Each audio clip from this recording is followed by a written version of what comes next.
Hello everyone, you're with Karine Rayson from the Crew Coach on the Wellbeing project, and today I have Eugenia with us, and Eugenia is going to share her story, and it's very, very interesting because she was in a completely different career than what she is in now, and her current career, I am so intrigued and fascinated by it, and I'm sure the listeners will be too. So welcome, Eugenia. Lovely to have you here. Hi, Karine. Thank you for having me. My absolute pleasure. My pleasure. So I know that with some of our crew members, they're thinking about transitioning out of the industry into a new career, and it can be very scary, overwhelming. I'm sure you've experienced some of these feelings, and then to take the risk into the unknown can be very, very challenging. So what made you make that choice to leap into the unknown? And what was going on for you at the time where you realized maybe this is not where I'm getting my career fulfillment from? Wow. I have to tell you that I was in that position for about 3 years, where I couldn't decide myself. And at some point, everybody was telling me that I am crazy, living such a good career, such a good company, such good benefits. How dare I? Everybody would love to have that kind of life. And how can I dare to live that kind of life to go who knows where? And so what happened at first was I actually gave my career a second opportunity. I quit that job in that great company to go to a different company. I'm actually a computer engineer, so I went from being software engineer to being in a help desk in a different country. So I downgraded myself, but I thought that this would give me more human contact and that I would be happier. Well, that was not the case. So what I wanted to do back then when I quit that first job was to travel the world. And for that second job, that was my intention too. Okay, I quit everything. I know now for sure that this is not what I want, regardless which position, greater or not so good, whatever it is, I don't like this career. I knew it already from day one of university, but still I kept going. And just I had enough, and I didn't care what anybody said. It's true that I was super afraid. What would be of me if I leave this career? This is the only thing I know for 17 years of my life. And many people say, I have already given so much of my time to this career, I cannot leave it right now. But then I think, yeah, you have given so much, but you still have many more years on your future to go. So do you really want to foresee yourself for 20, 30 years of your life doing the same thing? For me, that was a big no, so better sooner than later. And yes, I was very afraid, as I said, of the unknown, of what people around me would say, because they were already labeling me as crazy. And yeah, well, what can I say? The dream was to rediscover myself while traveling, but then this was 3 months before COVID hit, and I'm still where I was. Oh no. So then how did you discover this new career pathway? Well, because I quit just before, not to come back after the Christmas holiday. So I spent the Christmas holiday back at my parents, and when I came back to my home, just 4 days after being here, I don't know how open I can be about this here with your crew.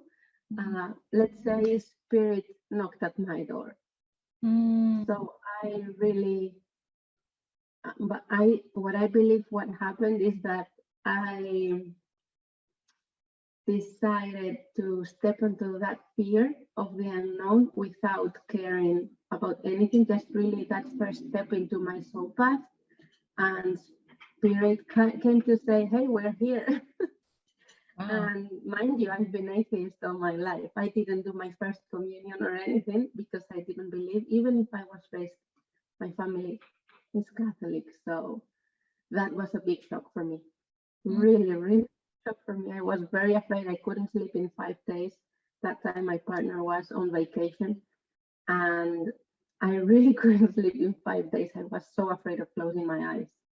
So I started researching what was happening, what was going on. I started researching, going deep into scriptures, into anything that I could put my hands on until I understood what was happening.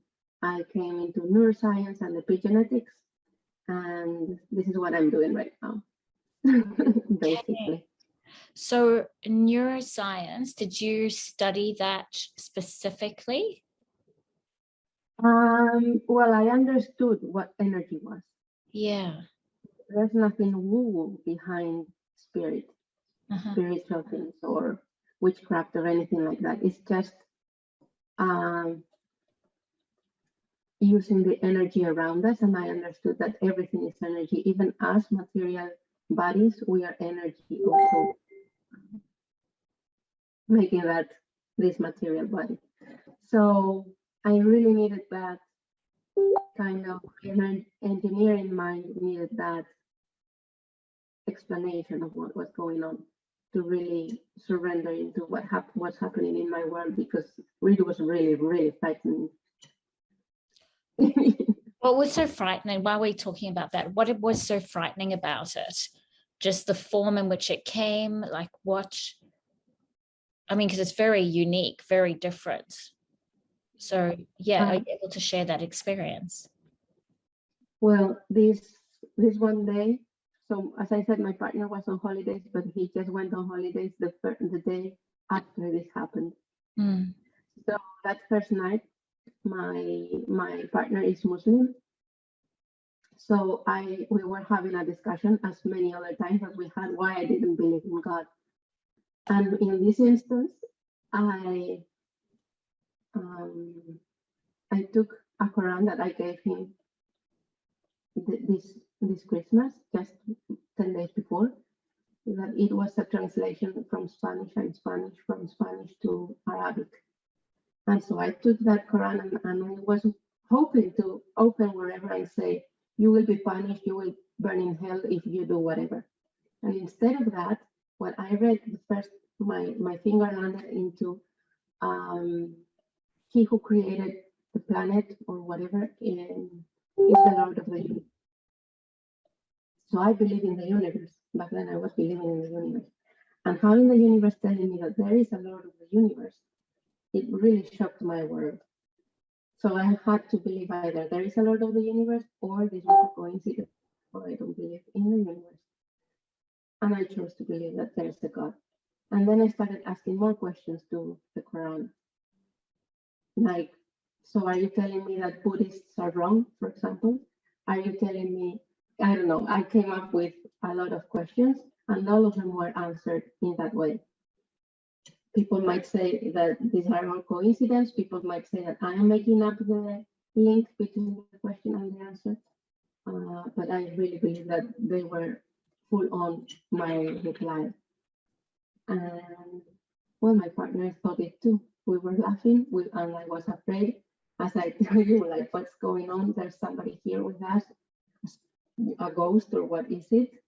And yeah, well, this is what happened. Even at the end, I was journaling everything. At the time, I was a member of Toastmasters. I don't know if you know what that is. Member of? Toastmasters. Oh, Toastmasters, yes. Yes. Learning how to speak publicly, basically. Yeah. For those who don't know. And I was telling my partner, I have to write all of this down so that I don't forget. This will make for a wonderful speech. And at that moment, I closed the Quran and I forgot the last verse. And I asked him, and instead of him telling me chapter verse, he told me verse chapter. Weird thing to tell me the numbers are wrong. But he told me the verse. I went to the chapter, and the first thing I read is let them know that he who created the earth is the Lord of the universe. Again, when I was thinking of making a speech, let them know that he who created is the Lord of the universe. So for me, it was all rounded up. And well, I started believing.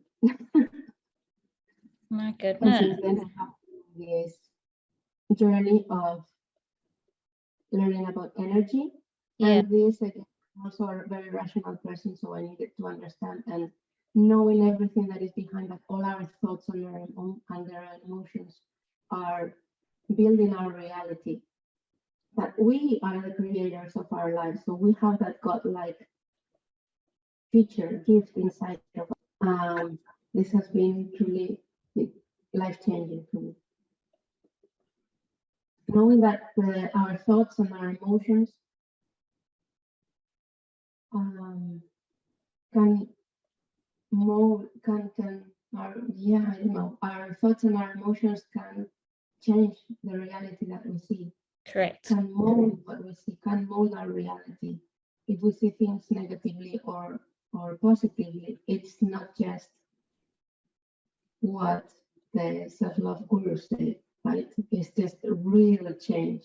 You really see your life changing, because what we have inside is what we have outside. And what I say is that we have that godlike gift inside of us that makes us be the creator of our life. So yes, we have to step into fear, but what is waiting for us behind that fear is pure love and pure bliss and peace and anything that you want to experience. Yeah, beautiful. So you specialize working with children. So what made you decide to work with children or help parents deal with the emotions of children? They are our future. Yeah. And so our belief system is built from the age, until the age of 7, let's say. So some people believe it is from the moment of birth. Other people believe that it is from the 3rd trimester of pregnancy. Other people also believe that it is from the moment of conception. Me, I believe it is from the moment of conception. So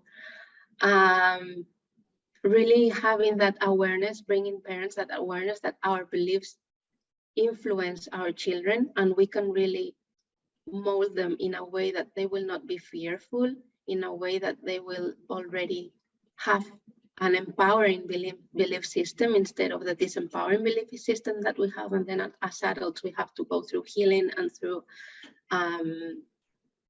self-development, whatever it is that you're going through. We all know that feeling the fear and doing it anyways is very difficult. So if we can give them this empowering belief system until the age of 7, I can just imagine the world that we will have ahead of us. I will probably not be there to see it, but planting that seed, I'm doing it right now with my kid. He's just 3 months old, and I have realized so many things, really. For example, me and my brother have always thought that my mom is annoying. And just when the baby was about 1 month old, I was kissing him everywhere, right? I was filling him with kisses everywhere. And I was like, oh, mommy's so annoying, right? And I was like, what? No, mommy's not annoying. And probably my mom did the same. And that's why we believe that she is annoying. Yeah, okay. So just, I wanted to show him my love by kissing him, and then I say, mommy is annoying. Well, there's a complete misalignment there. And we do this all the time. Yeah. Even when we tell babies, you're so, I don't know what you say in English, you're so beautiful, pretty, handsome, I don't know, so cute. And then you attach next to it, I love you so much. When you grow up, what do you think the baby is going to, or that adult is going to feel? He's going to see himself or herself in the mirror, and they will see a person that is not under his eyes or her eyes beautiful. So immediately the feeling of I am not lovable Okay. because we have attached "you're so cute" with "I love you so much." Do you see where I'm going from? Yes, yes. With my background in counseling, I know exactly what you're talking about. So how would you reframe that statement then? I would completely avoid the "I love you so much" after "you're so cute," or avoid the "you're so cute" and just say "I love you so much." So there's no problem on believing you're cute, you're handsome, you're pretty, you're beautiful, because you are. As the human being that you are, you are. But attaching those two sentences together, I believe it's a problem. You can say "I love you" because I love you, period. Unconditional love. I love you. And you're such a good boy, such a good girl, because this and that. I really don't see it that way. And I'm currently here. My parents came home and they have been with me 3 months now since the baby was born. And I've had the conversations with them, because obviously they do this a lot. They are not aware of it. I am, the moment I say it or the moment I have the thought, I am aware of it, but they don't. So I've been having these conversations a lot lately. How are they responding to it? They think that I exaggerate. They don't see the link. And maybe I am. I don't know. But I really believe that it has an impact on us. I even see when he starts, sorry? No, I didn't say anything. Just okay. Yeah. I had some echo. When he starts crying, and my first instinct is maybe he is hungry. So what am I doing there? I am attaching a feeling to hunger. That's not good. And then when we are old, we have that nudge of, oh, I'm bored. I am procrastinating. I don't want to do this job. Let's go eat something. Or that ice cream, that chocolate cake when we break up with our partner. Maybe this all comes from this moment. Moms are attaching that first nudge of feeding the baby when they cry. Maybe.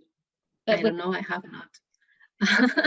Yeah. This is just my theory. Yeah. Well, I haven't had a baby yet, but with babies, when they cry, aren't they either looking for food, comfort, they're tired or uncomfortable, and they try, obviously they don't have the words to communicate, but that's their way of communication. And they have very, very basic needs at that stage. So if you attend to, and in psychology, there's different attachment styles like secure attachment, avoidant attachment, etc. So what do you do when your son cries? Like, how do you make sense of it then? Like, well, I actually, because I got this thought that I am attaching hunger to a feeling, I started researching about this, and apparently you can, well, apparently no, you can hear the different cries. So there's a website that it explains a bit how the cryings are, how they start. And well, I got that and I started listening to the baby, and it's true. They have 4 or 5 different kinds of cries. So now I am able to understand. It's so interesting. With regards to how you serve your clients, what does that look like? Why do people come to you? And what are they looking for help for? Well, if I'm honest, this my business has just shifted into babies. Before it was just all about women, helping women step into their power, follow their dreams, really healing whatever wounds they had inside. So they were coming to me precisely they didn't know that it was all about changing the thoughts, changing the emotions. They were just coming because they were feeling either burnout at work, or they knew there was something better for them, or even with relationship issues. And from them, because this is where I started, my self-development journey started because of relationship with men. I always say that men are my biggest teachers. Yeah.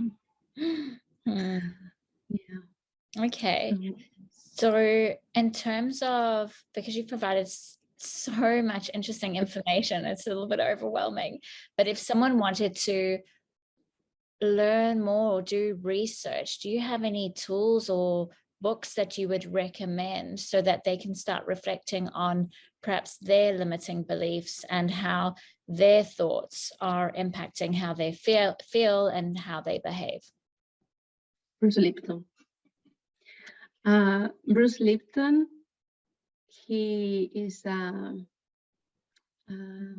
immunologist, biologist, PhD, and he shifted from the traditional biology into the quantum physics. Biology, quantum physics, yeah, but biology for him. So he turned into epigenetics. I really didn't know what this was a thing, but apparently our thoughts and our emotions, we as a human being, we are above our genes. This means that we can change our genes with our thoughts, with our energy, with our emotions. And this is all where breaking the generational pattern comes from. That we have heard a lot about breaking the generational pattern, but it comes all from here. If you break it, it means that you're changing your genes, right? And he explains everything. He has a couple of books about belief system, the honeymoon effect, what happens once you change your belief system, the honeymoon effect. And he is all over YouTube. That in regards of biology, and then neuroscience, it's Joe Dispenza. Oh, yes. Yes. He knows everything about energy, your thoughts, your emotion, creating an elevated emotion with your thoughts to manifest whatever you want in your life. Yeah. So with the work that you've done on yourself, how would you compare yourself to who you are now versus who you were before leaving your career in computer engineering? I'm a completely different person. Like, even my mom told me during these 3 months that she was here, I don't know exactly when, that I am a completely different person. She doesn't know me anymore. And she thinks that it's my husband who changed everything on me. That I am molding myself to please him. Imagine. Yeah. That's how much I changed. Before I was a party girl. I used to get drunk every weekend, gossip all the time, judge everybody. But now it's like there's no even point on doing any of that. It doesn't even cross my mind. Even the way I dress is different. That's amazing. What does your partner have to say? Honestly, right now we're in a bit of a loophole.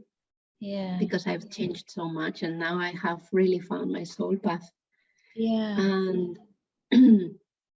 And yeah, we're having a bit of trouble there. Yeah.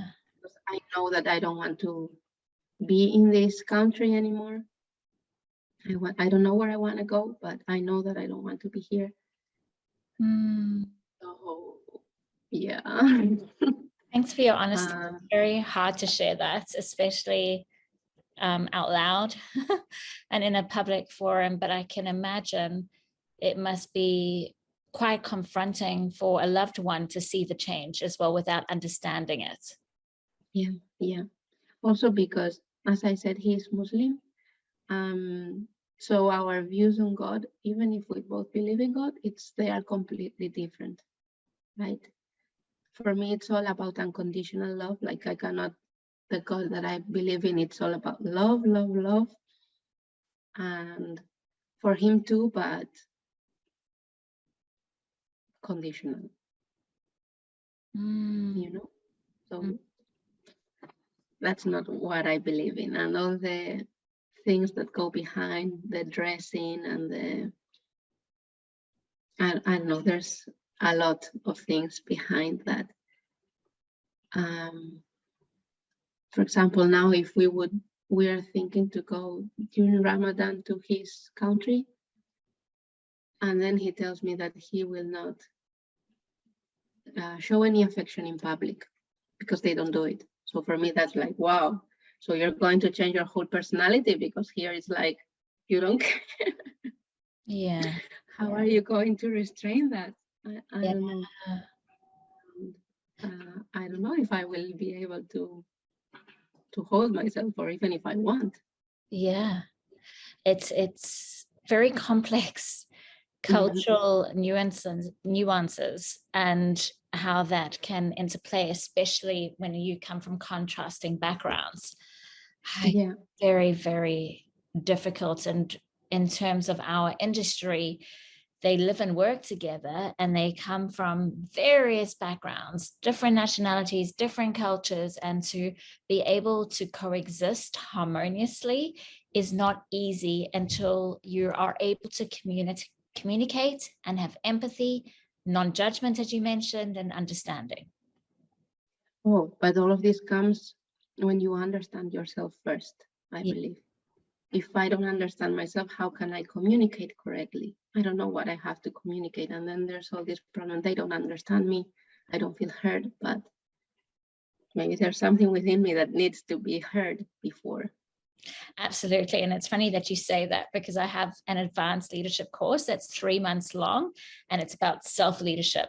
So we go through a process of huge self-reflection. You got to look at your belief systems and you got to dig really deep, and they go, this is so hard.